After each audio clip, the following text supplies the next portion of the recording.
Welcome back to my Basics 102, the second in my series here on SoFlo Taste. Now we should all know this stuff, but some of us have forgotten or never knew. And if you missed Michelle's Basics 101, you can watch it on SoFloTaste.com. It aired earlier this summer on June 6th. Moving on, I'm going to teach you first how to candy nuts the best way possible. I just want you to see the lacquer on these. First of all, listen. Do you hear that noise? Okay. You can candy a nut in a lot of different ways. There are simpler ways, but there's only one way to get that, okay? And let me show you what that way is. I've got salty water boiling, and I have some oil here reaching up to 350 very soon. We have pecans that I'll first put into the boiling, very salted water. I'm just gonna let it go for about a minute. Okay, so after about a minute and a half, minute and a half, drain them well, and put them back in the bowl.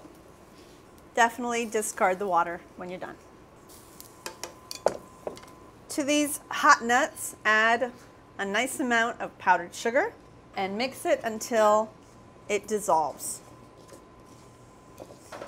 Once it dissolves, carefully put the nuts into the hot oil.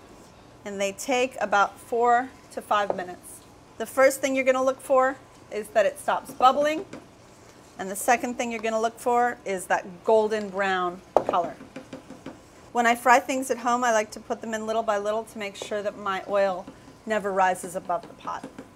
So just make sure you have a receptacle. I have a silpat that I'm using to make sure that it doesn't stick afterwards. When you're frying, you need to make sure that you have a place to put things when they're done cooking. So the bubbling is starting to recede, and we will soon start getting color.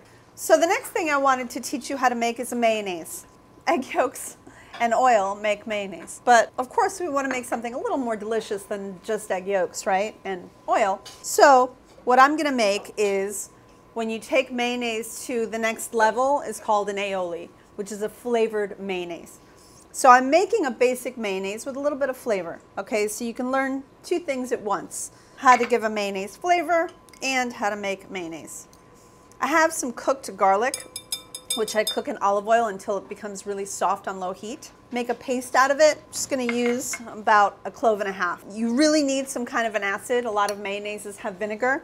I like fresh lemon juice in mine, so I'll squeeze a whole lemon into my mayonnaise. I'm going to add a little bit of cayenne pepper for just a little tiny touch of heat, and of course, salt. I always keep a little water around when I'm making a mayonnaise, whether it's in a food processor or a blender or by hand, because sometimes it gets a little too stiff. So you always want to have just a little bit of water if you need to loosen it a little bit. Now oils, okay, when you're making mayonnaise or aioli, what do you want its profile to be? What flavors do you want? Because remember, you basically just have a few ingredients in here, and so it does take on the flavor of the oil if you want it to. So I've decided to go half olive oil, extra virgin, and half grapeseed oil, which has absolutely no flavor at all, giving it a little bit of flavor rather than full-on extra virgin oil. So whisk up everything before you start adding your oil. And I don't know if you noticed, I have a little shelf protector that I put underneath it. You can use a wet towel, a wet paper towel, but you need something that is going to allow this bowl not to move. This is like on there. This isn't going anywhere. So start adding your oil little by little. I wanted to show you how to make this by hand so that you really see the mayonnaise coming together. You can make this in a blender or a food processor the exact same way by drizzling in the oil. And by the way, it's a little easier. I just really wanted to show y'all in an open bowl how beautiful this is. It might need more oil, we'll see. This is 3 yolks, so it takes a lot of oil. You can use up to 1 cup to 2 cups of oil for 1 yolk, by the way, for a lighter colored mayonnaise. And can you see it coming together? See how it's thickening?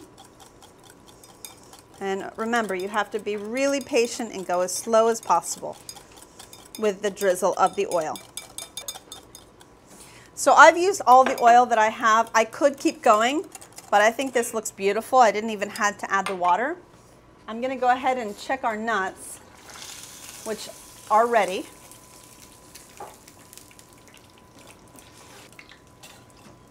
So you want to spread them out on the nonstick silk pat and let them cool completely before getting anywhere close to them, okay? Let me go ahead and taste this mayo. I can taste the lemon. I can taste the olive oil, the cayenne. It's delicious. So that's it. This is how you make mayonnaise. This will keep in your fridge for a while, probably a good month, covered really tightly. Now, if I wanted to make this a little bit lighter in color and in flavor, I would add a little more of the grapeseed oil, and I could have added at least 3 to 4 more cups of oil to this if I wanted to, but I happen to like my mayonnaise a little on the eggy side, and this is just beautiful. So come right back, and I'm gonna teach you how to use a knife.